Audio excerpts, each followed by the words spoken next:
1999 সালের এক শীতের রাত মস্কোর আকাশে কুয়াশার মতো ঘনিয়ে আসছিল অস্থিরতা। প্রেসিডেন্ট বরিস ইয়েলতসিন তখনও রাশিয়ার ক্ষমতায়, কিন্তু পুরো দেশ জানত তার সময় প্রায় শেষ।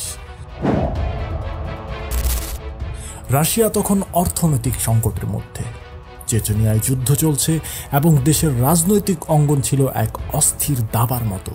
ঠিক এমন সময় একজন মানুষ সামনে এসে দাঁড়ালেন, এক অচেনা মুখ যাকে সাধারণ মানুষ খুব বেশি চিনত না। ধীরস্থির, নির্লিপ্ত, চোখে এক রকমের অদ্ভুত শীতলতা, একজন নিখুঁত কৌশলী মানুষ। তার নাম ভ্লাদিমির পুতিন।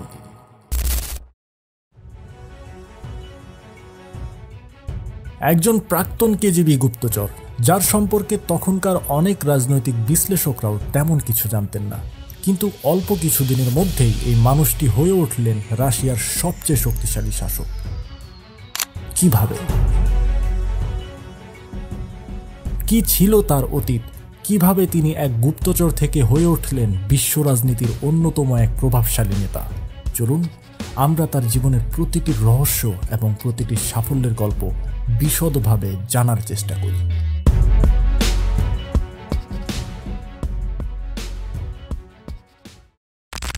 ভ্লাদিমির পুতিন জন্মগ্রহণ করেন 1952 সালের 7 অক্টোবর সোভিয়েত ইউনিয়নের লেনিনগ্রাদ শহরে, যা বর্তমানে সেন্ট পিটার্সবার্গ নামে পরিচিত।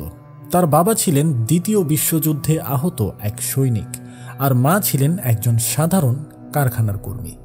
পুতিনের শৈশব কেটেছে চরম দারিদ্র্যের মধ্যে। পরিবারের 3 সন্তান হলেও শুধুমাত্র পুতিনই বেঁচে ছিলেন। বাকি 2 ভাই বোন ছোটবেলাতেই মারা গিয়েছিলেন যুদ্ধ ও অনাহারের কারণে। ছোটবেলায় তাদের বাসা ছিল সেন্ট পিটার্সবার্গের একটি সাধারণ কমিউনাল অ্যাপার্টমেন্টে, যেখানে একসঙ্গে একাধিক পরিবার বসবাস করত। কিন্তু ছোট পুতিনের ছিল এক অদ্ভুত স্বভাব। সাধারণ শিশুদের মতো নয়, খুবই চুপচাপ, কিন্তু মারাত্মক স্মার্ট এবং লক্ষ্যভেদী। একদিন একদল ছেলে পুতিনকে স্কুলে অপমান করেছিল। পুতিন কাউকে কিছু না বলে কয়েকদিন ধরে অপেক্ষা করলেন। তারপর একদিন সুযোগ বুঝে তিনি তাদের একজনের উপর তীব্র আক্রমণ করলেন, কিন্তু শুধু প্রতিশোধ নিতে নয়, নিজের জায়গা তৈরি করার জন্য। এটি ছিল তার জীবনের প্রথম পাঠ। যদি কেউ তোমাকে দুর্বল ভাবে, তবে তারা তোমাকে ব্যবহার করবে।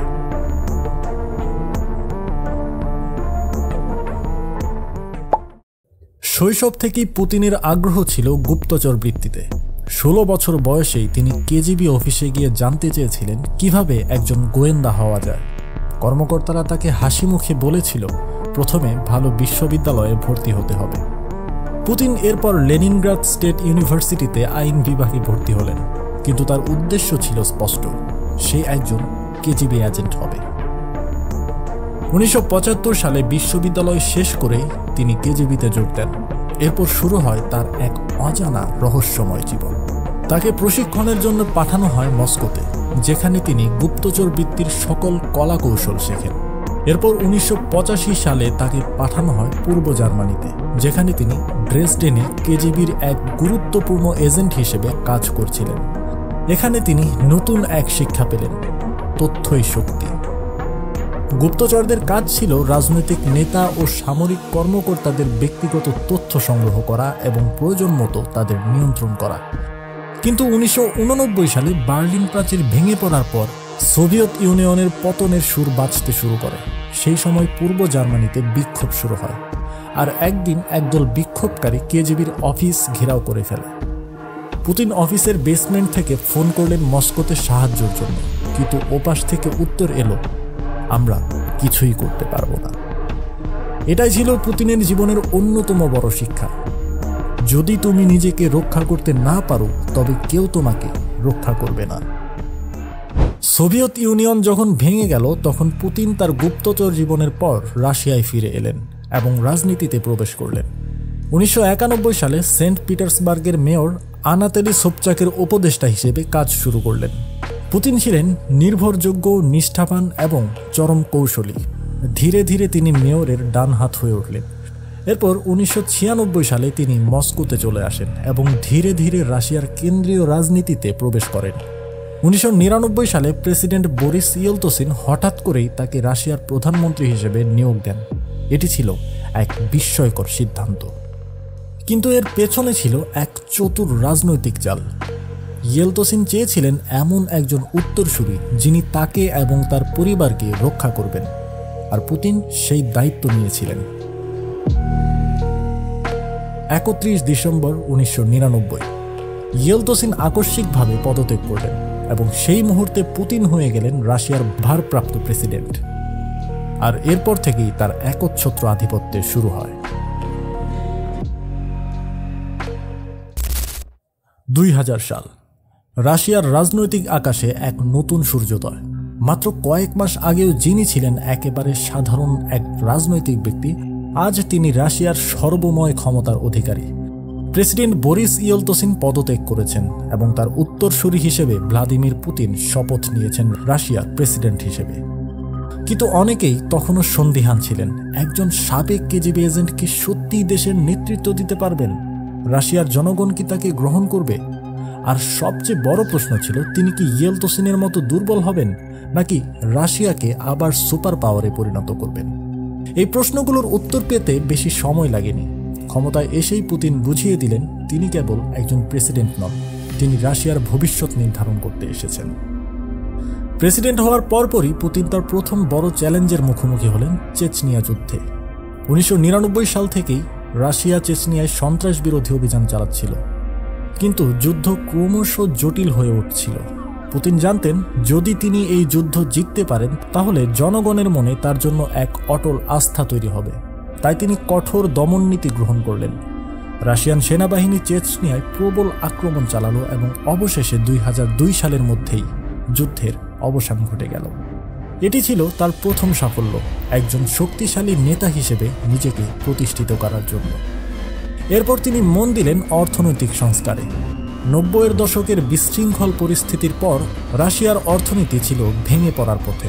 পুতিন নতুন করে বিনিয়োগ আনলেন, তেল ও গ্যাস শিল্পকে আরও শক্তিশালী করলেন এবং দেশকে ধীরে ধীরে অর্থনৈতিক স্থিতিশীলতার পথে নিয়ে গেলেন। এ সময় পুতিনের জনপ্রিয়তা আকাশচুম্বী হয়ে উঠল। 2004 সালের নির্বাচনে তিনি বিপুল ভোটে পুনরায় নির্বাচিত হলেন। 2003 সালে রাশিয়ার অন্যতম ধনী ব্যক্তি এবং তেল ব্যবসায়ী মিখাইল খোদরভস্কিকে দুর্নীতির অভিযোগে গ্রেপ্তার করা হলো, কিন্তু সবাই জানত এটি ছিল রাজনৈতিক প্রতিশোধ। খোদরভস্কি পুতিনের বিরোধিতা করেছিলেন এবং তার ফল পেলেন কারাগারে। এরপর একে একে আরও অনেক বিরোধী নেতা, সাংবাদিক এবং ব্যবসায়ী পুতিনের রোষানলে পড়তে লাগলেন। প্রেসের স্বাধীনতা ধীরে ধীরে কমে যেতে লাগলো এবং রাষ্ট্রীয় মিডিয়াগুলো পুরোপুরি সরকারের নিয়ন্ত্রণে চলে এলো। এই সময় আন্তর্জাতিক অঙ্গনেও রাশিয়ার প্রভাব বাড়তে শুরু করে। তেল ও গ্যাসের দাম বেড়ে যাওয়ায় রাশিয়ার অর্থনীতি আরও শক্তিশালী হয়ে ওঠে।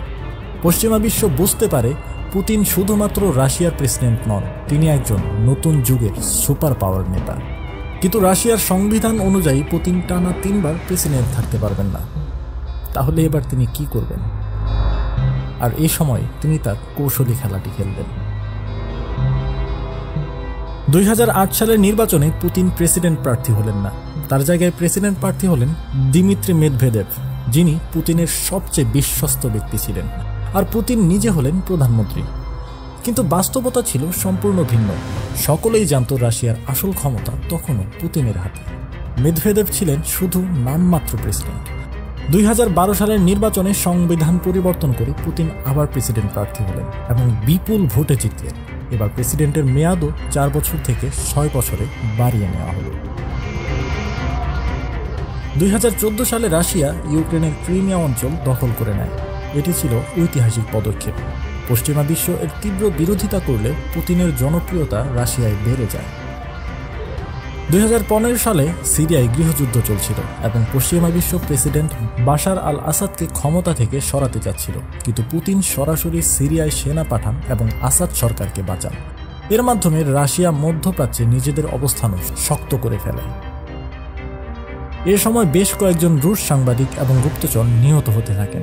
পশ্চিমা বিশ্ব অভিযোগ করে এই হত্যাকাণ্ডের পেছনে পুতিনের হাত রয়েছে, কিন্তু তিনি সবসময় এই অভিযোগ অস্বীকার করে এসেছেন। 2020 সালে সংবিধান পরিবর্তন করা হয়, যার ফলে পুতিন 2036 সাল পর্যন্ত প্রেসিডেন্ট থাকতে পারবেন, আর এটি ছিল তার সবচেয়ে বড় রাজনৈতিক চাল। 2024 সালের নির্বাচনে আবারও পুতিন জয়ী হয়ে গেছেন।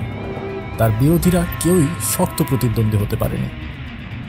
কিন্তু প্রশ্ন হলো, এখন কি হবে? তিনি কি রাশিয়াকে আরও শক্তিশালী করবেন, নাকি অভ্যন্তরীণ বিদ্রোহের মুখে পড়বেন? পশ্চিমা বিশ্ব কি রাশিয়ার বিরুদ্ধে আরও কঠোর হবে? পুতিন কি সত্যিই রাশিয়ার ইতিহাসে চিরস্থায়ী একনায়ক হয়ে থাকবেন? একটি কথা নিশ্চিত, ভ্লাদিমির পুতিনের গল্প এখানেই শেষ নয়। তার শাসন হয়তো আরও নতুন নতুন মোড় নেবে, নতুন নতুন যুদ্ধ এবং কৌশলের জন্ম দেবে। রাশিয়ার ভবিষ্যৎ কেমন হবে তা সময়ই বলে দেবে। কিন্তু একটা জিনিস একদম পরিষ্কার, পুতিন ইতিহাসের এক চিরস্মরণীয় নাম হয়ে থাকবেন।